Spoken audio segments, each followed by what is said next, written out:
niños, ¿cómo están?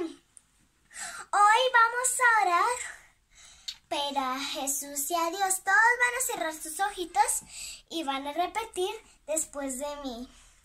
Papito Dios, te damos gracias, por este día, por los pastores, por los niños de la iglesia, y por todos de la iglesia. Te pido que ese COVID-19 no toque con ninguno de nosotros. Amén y amén.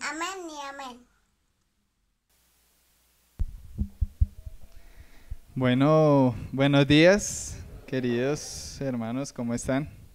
Bien. Bueno, me alegra en esta mañana poderles compartir un mensaje de parte de Dios. Espero que esta palabra llegue a cada uno de nosotros. Como decía que creo que también tuve el privilegio de estar en la oración. Entonces, pues no es que yo sea el mejor predicador del mundo ahí, pero pues bueno, ahí téngame paciencia. Bueno, entonces pues, bueno, me gustaría, ya oramos, pero me gustaría pues hacer una pequeña oración para que el Señor sea pues guiándonos en esta mañana. Amén. Bueno, Padre, gracias Señor por tu iglesia, Señor, gracias porque sabemos que tú tienes un propósito con ella, Espíritu Precioso. Hoy queremos, Señor, que tú seas hablándonos a nosotros, Señor, que tu Espíritu Santo, Señor, a pesar de este siervo tuyo, Señor, que está comunicando, pueda llevar esas palabras, Señor, pueda llevar vida, Señor, a aquellos, Señor, que en este momento, Señor, ni siquiera encuentran una razón por la cual, Señor, vienen a la iglesia, Padre.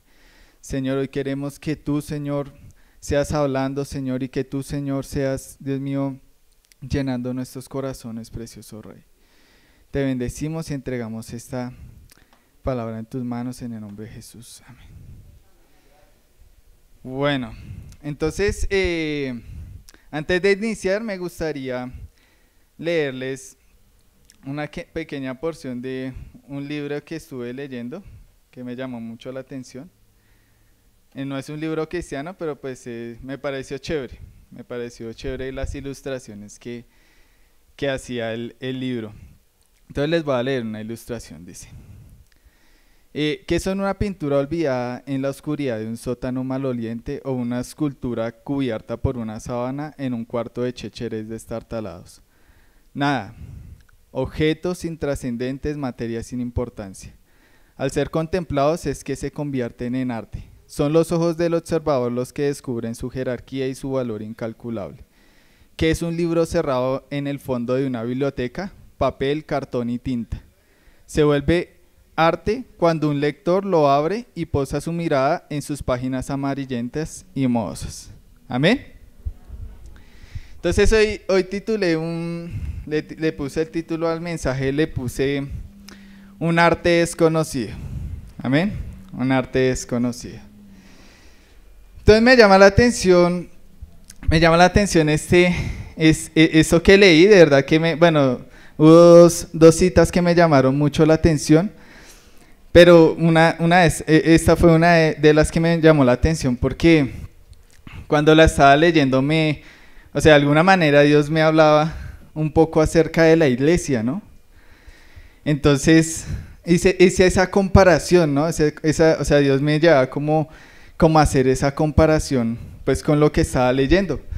Y para mí la iglesia es como una obra de arte. Amén. Para mí la iglesia es una obra de arte que Jesús puso en la tierra. O sea, cumple un propósito. Sí, o sea, Dios no dijo, bueno, hagamos la iglesia porque sí, porque no tenía que hacer, sino que Él tenía un propósito con esa iglesia. Amén.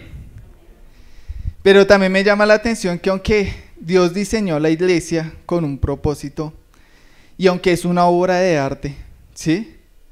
una obra de arte que pues aún siendo nosotros imperfectos, Dios hace algo a través de esa obra.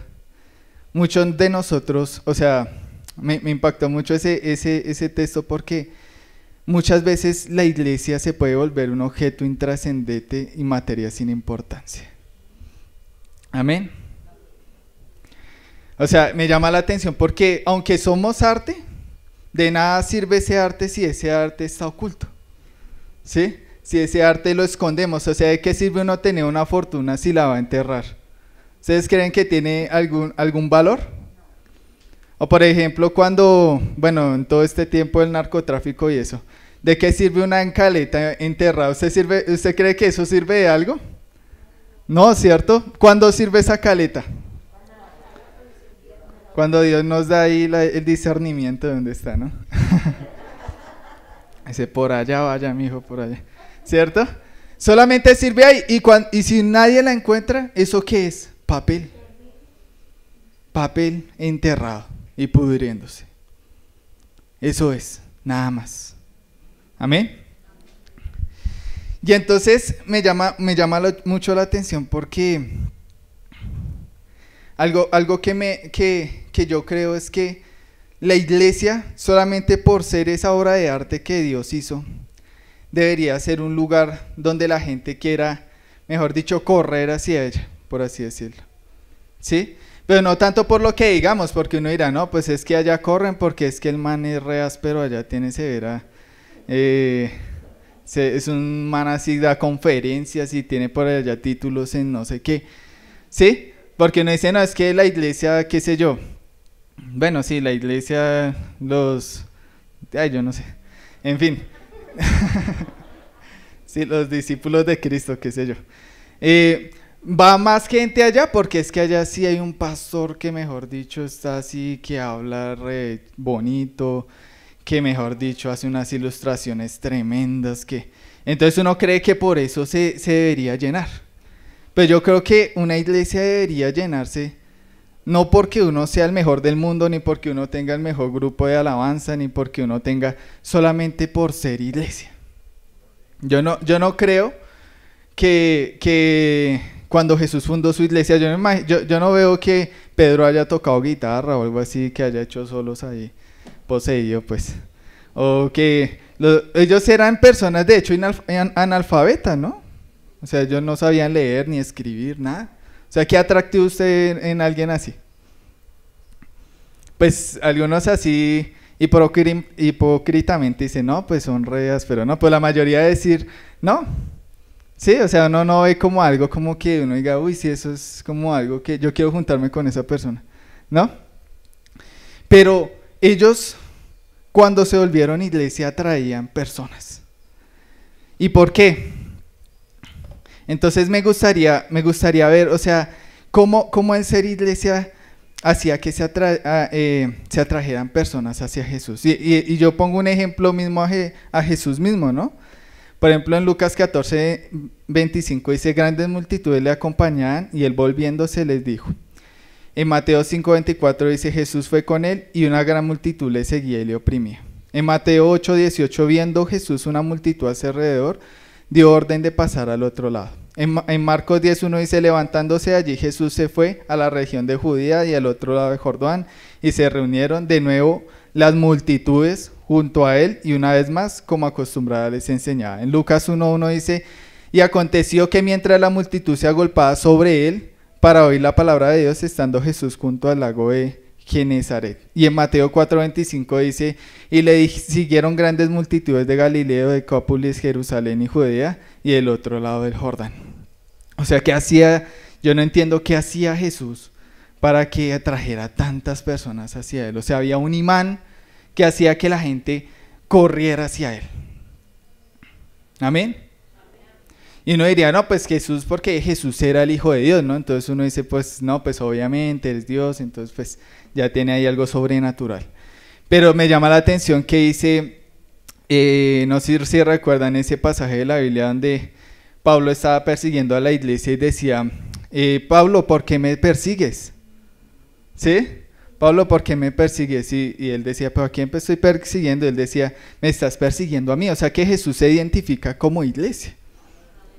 Amén. O sea que no era Jesús porque es Jesús, el Hijo de Dios, el Verbo encarnado, por así decirlo, sino porque Él es iglesia. Y por solamente ser iglesia la gente era atraída hacia Él. Amén. Entonces, ¿ustedes qué creen que era ese imán, por así decirlo, que hacía que la gente corriera hacia Jesús? Que la gente corriera hacia esa iglesia en sus inicios. ¿Qué era lo que hacía que, mejor dicho, aunque no hubiera atractivo en esos hombres que la dirigían, la gente fuera y fuera? Y mejor dicho, decían que lugares lejanos, ¿no? Hasta, mejor dicho, casi que lugares súper lejos en ese tiempo, que pues en ese tiempo no había ni carro, ni avión, ni nada de esa vaina, y la gente corría hacia allá. ¿Ustedes qué creen que era lo que hacía que la gente corriera hacia allá?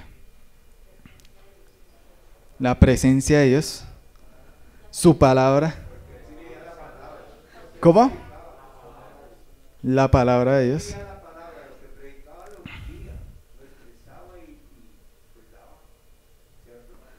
Ok.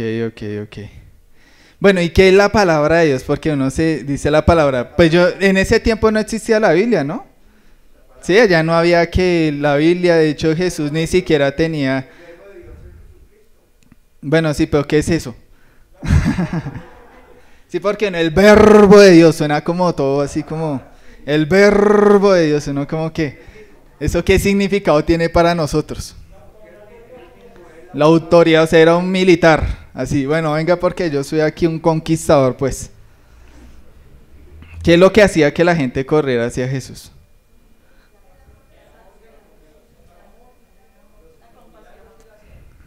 Los milagros. Pues allá hay brujos que hacen milagros, pues yo, bueno. Por allá lo dijeron, el amor. Amén. El amor era lo que la gente hacía que personas, no importando su ideología, su nación, nada, corrieran hacia Jesús. A mí me llama la atención el grupo de Jesús, porque el grupo de Jesús era súper diverso. O sea, uno no ve al grupo de Jesús ahí que, no, es que aquí solamente así, así porque nuestros grupos son puros gente evangélica, ¿cierto? Así que es cristiana con la Biblia hacia el hombro ahí, es ese grupo de nosotros. Pero el grupo de Jesús era raro. Era un grupo conformado por prostitutas, era un grupo conformado por gente de izquierda, que esa palabra no le gusta mucho a la iglesia hoy en día, y por gente de derecha también, ¿cierto? Era un grupo conformado por una cantidad de personas. O sea, uno diría, porque hoy en día hay muchas posturas que la iglesia ha tomado, en general, no estoy hablando de nuestra iglesia, porque nuestra iglesia, gracias a Dios, pues es muy centrada, ¿sí? No es como ni un bando ni el otro. Allá la política, que hagan lo que quieran, pero digamos que sí hay muchos movimientos que se aferran y es que aquí, pero no, miren que Jesús tenía izquierda, derecha. Yo creo que hasta personas homosexuales subían en el grupo de Jesús.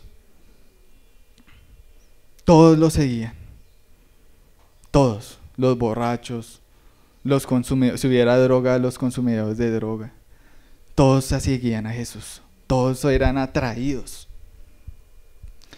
Y me llama la atención un versículo en la Biblia que está en Romanos, bueno, se me olvidó copiar la cita que dice, pues la creación aguarda con ansiedad el día en que se manifieste que somos hijos de Dios. O sea, esto yo lo hablaba en el Zoom. Eso, mira, ustedes saben el resto. Entonces, yo hablaba, o sea, ¿qué es ser hijo de Dios? Precisamente ser hijo de Dios es ser esa iglesia, ser, mejor dicho, de hecho la palabra cristiano significa eso, ser pequeños Cristos. O sea, ser como si todos los de aquí tuviéramos esa misma filosofía que Jesús hablaba en ese tiempo. Y esa filosofía, ese amor, porque él ni siquiera era porque hablara mucho. ¿Cuántas veces ustedes vieron a Jesús predicando en la Biblia? Yo me acuerdo del Sermón del Monte, ¿qué más? En la playa, ¿qué otro? ¿Será que podemos contarlas con nuestras manos? Yo veía más a Jesús amando que predicando. Que, no digo que predicar sea malo, ¿no? Pero si no, no estaría aquí hablando ni nuestros pastores. Pero yo lo veía era amando personas, amando a gente rota. Eso era lo que hacía Jesús, amar, y por eso la gente cuando llegaba a Jesús decían si tan solo tocara el borde de su manto. ¿Sí? Por eso es que rameras se ponían a llorar en sus pies. O sea, yo veía era ese amor, o sea, era un amor que la gente no se sentía como que, uy, no, venga, no, yo no puedo, es que me toca hacer una cita. No, sino que él era totalmente disponible. Es todavía totalmente disponible. Entonces, yo creo que ese amor, ese mensaje de amor que Jesús estaba yendo a la tierra, eso es lo que la iglesia, la iglesia debería ser ese arte de amar a las personas. ¿Amén? ¿Sí? Yo un día me puse cuando yo estaba trabajando por allá una fundación, trabajó como en 2 empresas, ¿no? Bueno, aparte del jardín. Yo me ponía a hablar, allá había porque era una empresa como cristiana, y entonces allá había una señora que era una muchacha, bueno, no sé, bueno, sí, medio muchacha, era como pentecostal, sí, o sea, la ideología pentecostal, que ellos tienen su punto de vista de que uno tiene que vestirse de tal forma, y todo ese tipo de cosas, y entonces era hablando así, y uno llegaba a la conclusión y decía, pero yo le decía, pero ¿qué es lo más? Porque ella pues hablan, bueno, tiene unas doctrinas ahí que es que Jesús, o sea, que no hay la Trinidad y que la unidad y que yo no sé qué, ¿cierto? Y yo decía, pero eso ¿qué importa, cierto? O sea, yo le decía, ¿qué importa? Lo importante es alcanzar personas para Jesús, ¿no? Pero a veces la iglesia lastimosamente se encierra como en esas cosas. De hecho, a mí me llama la atención, una vez estudiando un poquito de eclesiología, la iglesia inicial, la original, esa iglesia no estaba dividida. O sea, habían denominaciones que no, que por allá los, reformados no sé qué, los bautistas que yo sé yo, los pentecostales no sé qué. Era una iglesia, una sola iglesia. Ahorita hay como 1000 denominaciones. Y esas denominaciones salen más denominaciones y así uno no sabe ni cuáles. Nos dicen, aquí es donde se habla la sana doctrina, ¿cierto? Pero había solo una iglesia. Amén. Y me llamaba la atención de esa iglesia porque en cada iglesia, o sea, obviamente pues no era una sola iglesia, había muchas iglesias, pero todos eran unidos, era una unidad, ¿sí? De hecho habían, digamos que, pongamos un ejemplo, en Bogotá hay muchas iglesias y había una iglesia donde se reunían todas esas iglesias. Y ahí lo que hacían era hacer un plan para poder generar acciones hacia su ciudad. Se imagínense si se conservara eso. ¿Cuántos cambios hubiéramos hecho ya en nuestra ciudad? O al menos en nuestro barrio. No nos vayamos a Bogotá. Vamos Catalina 1. Si por lo menos hubieran varias iglesias unidas, ¿cuántos cambios hubiéramos hecho ya aquí? Uno a veces se escandaliza que dicen, uy, es que aumentó la criminalidad, uy, es que aumentó la pobreza, uy, es que no, este país, y uno ya hasta uno mismo, no, mejor vayámonos para otro país. Yo digo, ¿dónde está la iglesia? ¿Cierto? Y obviamente la iglesia no va a resolver los problemas del mundo, pero yo creo que sí haría un gran cambio. Amén. Y me llama mucho la atención, bueno, estoy investigando, que eso es difícil encontrar porque toca hacer más investigación, más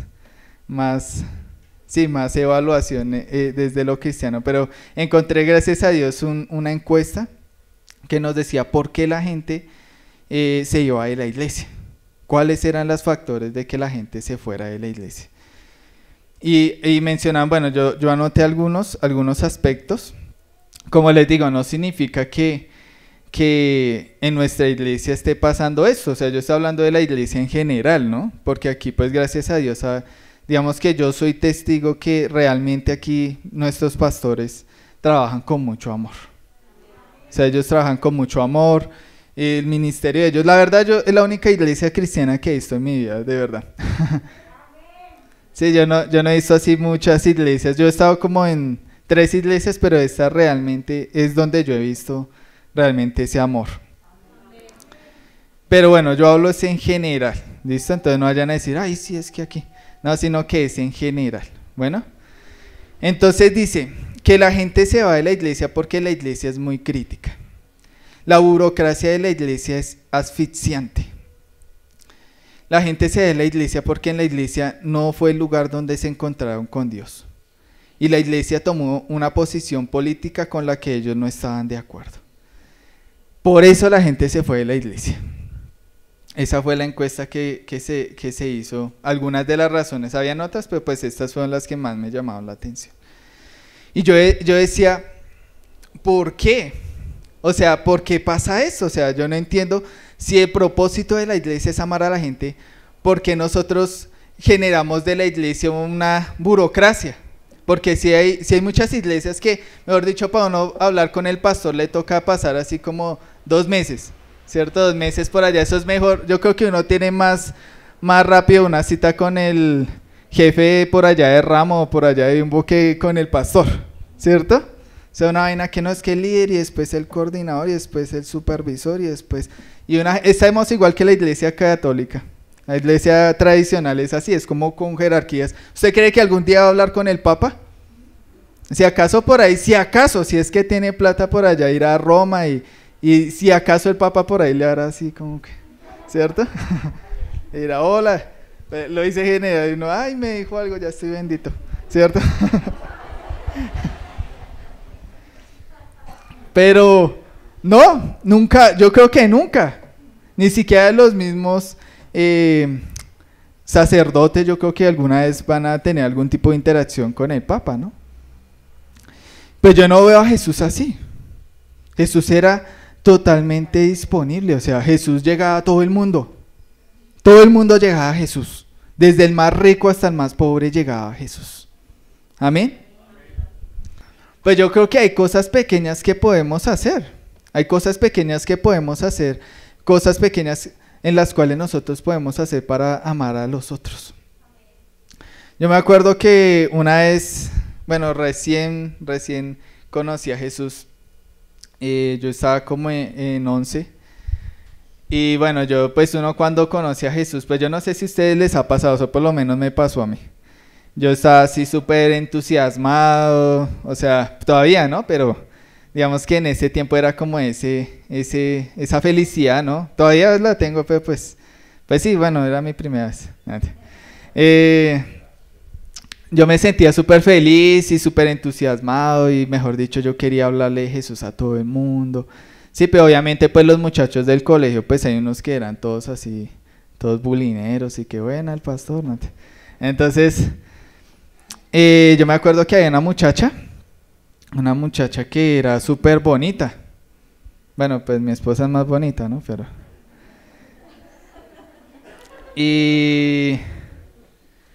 Y ella era pues mejor dicho un tema y pues también así como que uno le hablaba de Dios y ay ahora sé qué le pasa, no sé qué. Pues sí, eran como un poquito así como con ese lenguaje raro. Entonces, pues sí, como que no quería nada y que qué fastidio y que habla usted si usted es un pinche drogadito, no sé qué. Entonces, bueno, yo un día la vi llorando, estaba llorando ahí en el colegio. Llorando y yo como que yo le hablaba algo y pues decía, nada, ella me va a venir aquí con el folleto, con el atalaya aquí a joderme. Entonces yo decía, no, pues ¿qué hago? Y entonces pues yo pues le dije a Dios, Dios mío, pues yo quisiera hacer algo, o sea, hacer algo que pueda hacer por esa muchacha. Pues si yo lo veo así, ya me empiezan ahí a decir que yo no sé qué. Y entonces Dios me dijo que le hiciera una carta de amor, no mentes. Es que esa es su vida, no, que le hiciera una carta, pues sí, dándole como palabras de ánimo, que cosas así. Y yo le hice la carta, todo. Y yo se la puse ahí en la maleta, así. Pues así uno era así como todo, no tenía límites, entonces le abría la maleta a los compañeros y todo. Me metía ahí las cosas. Y bueno, y yo le puse esa carta.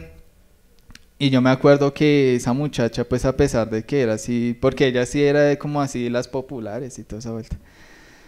Y yo me acuerdo que fue allá y me abrazó, que gracias, que de verdad que eso le había, pues, o sea, pues esas palabras que nadie se las había dicho, nadie. Y yo siento que, o sea, fui más allá de lo que normalmente el cristiano hace, ¿no? Que pues no digo que esté mal, pues digo que uno debe hacer esas pequeñas acciones, créanme que van a generar un cambio en las personas. Amén. Y lo que yo digo, o sea, yo digo que uno debería trascender ese pensamiento de que ¿qué vamos a hacer? Orar, ¿cierto? Y no digo que orar esté mal, porque ustedes ven en la Biblia y Jesús oraba, ¿cierto? Pero yo veo que Jesús oraba y después bajaba a amar a la gente. O sea, él traducía esa oración en amor. Eso es lo que hacía Jesús, no solo orar. Porque es que es ese problema. O sea, eso no, yo no es que critique la oración, que algunos dirán, usted ni ora. Pero no. Lo que yo digo es que uno debe traducir la oración en amor. ¿Sí? Debo traducir esa oración en ir a hablar a esa persona, de ir a abrazar a esa persona, de ir a animar a esa persona, de ir a visitar a esa persona. ¿Sí? No solamente orar, porque yo puedo decir, hasta hay gente que dice, bueno, vamos, tranquilo, le cuentan algo, ay, es que no sé, me han quitado una pierna, ¿sí? Qué sé yo. Y uno dice, ay, sí, vamos a orar, tranquilo, hermanito. Y uno ni ora, ¿no? No, ya se le olvida por allá, se pone a picar cebolla y chao. Pues digo que además de orar, deberíamos hacer algo. ¿Sí? O sea, no está mal orar, pero que ese sea el primer paso para hacer algo por esa persona. Amén. Entonces, algo que me pasó a mí, por eso yo creo en la iglesia. Yo creo en la iglesia. Hay mucha gente que, de hecho ahorita hay muchos movimientos que de hecho ya como que, ya la iglesia, no, del mismo cristianismo, o sea como que ya para qué ir a la iglesia, no sé qué. ¿Sí? Porque pues han pasado muchas cosas en la iglesia que digamos como que desaniman a la gente, ¿no? Como que dicen, ¿qué estamos haciendo? Pero yo creo en la iglesia y lo digo por mi experiencia, porque yo me acuerdo que cuando llegué a esta iglesia, pues estaba como en esa etapa de que uno sale del colegio, ¿no? Entonces uno sale del colegio, ¿y cuál es la crisis de cuando uno sale del colegio a ver a los jóvenes? Que está en la inmunda, ¿no? Como que uno dice, bueno, ¿y ahora qué hago? Pues antes uno iba al colegio por allá, hacía bullying, tamaleras, ¿cierto? Toda esa vaina, todas esas cosas educativas del colegio. Pero después uno queda así como que, pucha, ¿qué hago, cierto? Y de hecho hay muchos jóvenes con los que he hablado, que están así, no saben qué hacer, y más si no tenemos los recursos, ¿no? Porque pues si usted tiene plática, pues bueno, vamos a la Javeriana, ¿cierto? A la pedagógica, ¿cierto? Pero no, ¿qué le toca? El SENA, ¿cierto? El SENA ya, y orar para que le abran un cupo, porque ahora es más difícil, ¿no? Antes era así, ay, vamos al SENA, ¿cierto? Pero ahora ya toca una evaluación así, una vaina así de matemáticas y otra parte así, yo no sé, uno ahí sufriendo y después toca ir por allá a que le hagan una entrevista a uno. Esa vaina ya se volvió como la Universidad Nacional, uno se hace una entrevista y que el psicólogo dice, no, está muy feo, chao. Entonces, ¿cierto? Y no, eso es feo, o sea, uno dice, fue madre, ¿qué hago? ¿Cierto? Y hay gente que literalmente no tiene ni siquiera para un técnico. Y yo estaba así. Pues mis papás no es que no tengan dinero, sino que pues digamos que en el inicio su filosofía era que pues cada persona tenía que hacer lo que, sí, que cada uno, o pues yo no sé si yo adopté esa postura, yo quería como que por mí mismo hacer las cosas, ¿sí? Y bueno, yo también estaba ahí, entonces fui por allá aquí a buscar trabajo, porque yo dije pues ¿qué hay que hacer? Pues buscar trabajo y mirar a ver cómo consigo dinero para pagarme la universidad, ¿cierto? Y entonces yo me fui por allá a una fábrica, bueno, primero fui a esas temporales, ¿no? ¿Quién ha ido a una temporal? Aquí levante la mano. Eso, eficacia, ¿no? Que no son tan eficaces. Pero allá, eficacia, y uno allá haciendo casi todo el día, ¿no? Como desde las 8 de la mañana hasta las 5 de la tarde, ahí, no detrás de la psicóloga, por favor, déme trabajo. Yo quiero así sea lavar una pinche, una canasta, no importa, denme plata, no me importa. Creo que ya uno hasta lo considera, ya yo vendo mi cuerpo, no sé, lo que sea. Necesito dinero, no mentiras. Mentira, no lo hagan, no, mentira. Y si lo hacen, pues piénselo bien, no, mentira.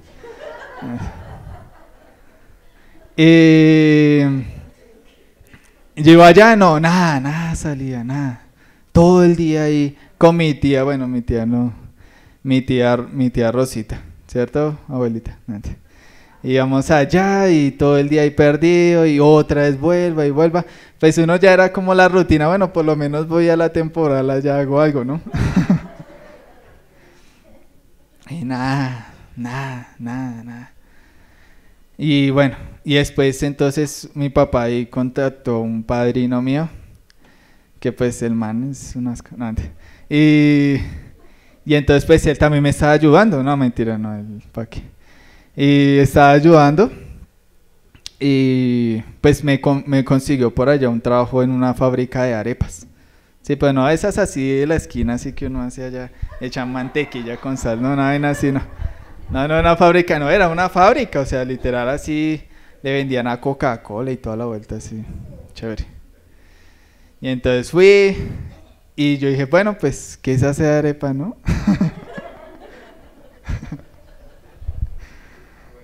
Y yo, bueno, hágale, hagámosle, a ver, pues, qué pasa.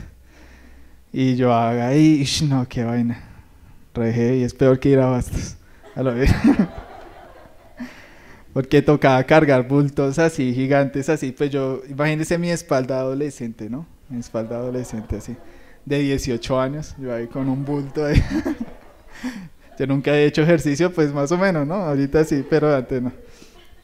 Y bueno, ahí coja, y por las escaleras, porque ojalá fuera ahí, pues era como subir 3 pisos ahí con un bulto, no hay. A mí me tocaba de a medio bulto, o sea, yo no podía un bulto completo, sino metía medio bulto en una caneca y el otro lo subía. Y lo vaciaba y traía otra vez bajar la escalera y volvía a llenar el otro bulto para poderlo subir, o si no, me horneaba ahí. Eso de primer paso, ¿no? Después tocaba coger y meter todo ese maíz en ollas así, una vaina así, uno podría morir ahí. O sea, uno se mete ahí y muere. Es unos calderos así horribles. Y entonces meta eso ahí, herba esa vaina y después uno, o sea, ni siquiera le dan una tacita así con una manija o no, como para...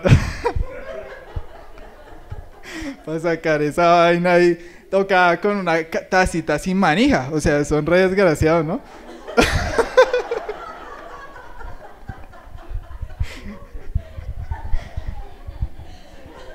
Y yo saqué ese peto así, pum, y no se quemaba horrible, no era como porque... Y bueno, y también pues era calor y agua, ¿no? Entonces tocaba lavarlo y no que todo con calor y pum...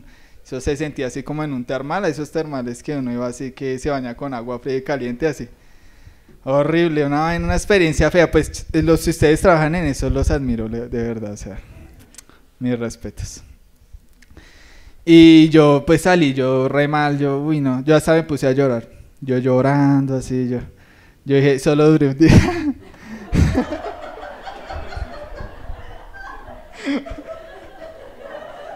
Qué triste.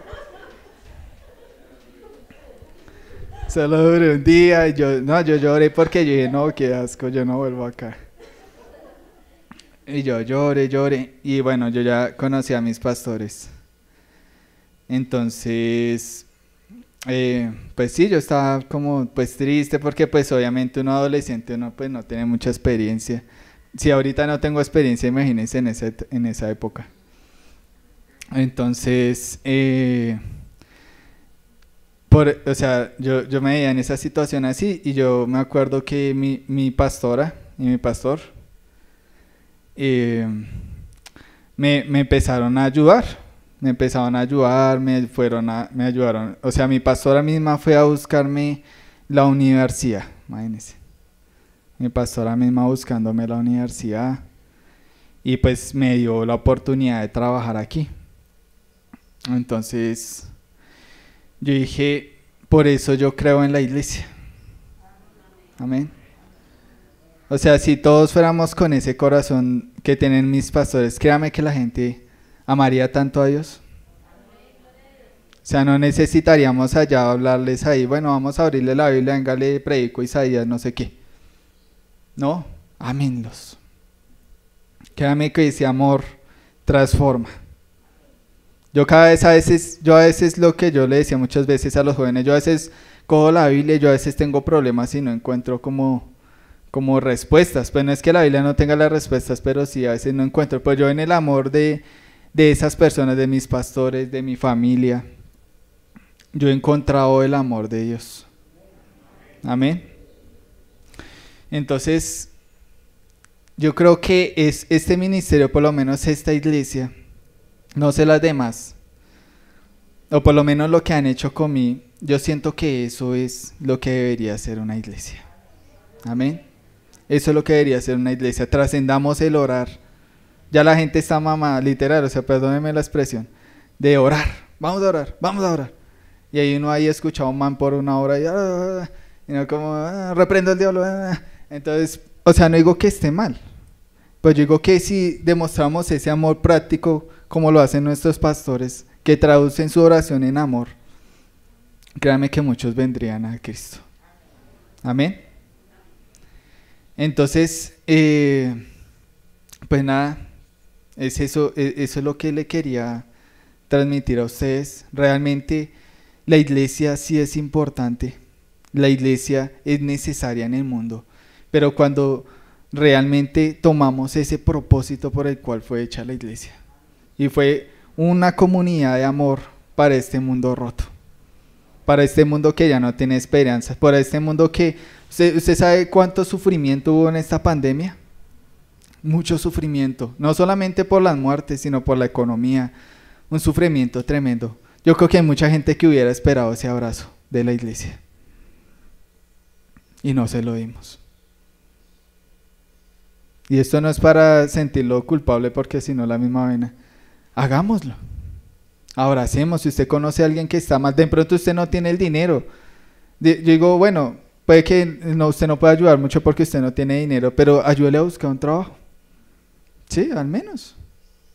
O si usted a alguien, usted a alguien, mejor dicho, sufriendo un duelo, no diga, uy, voy a orar por usted, vaya y lo visita.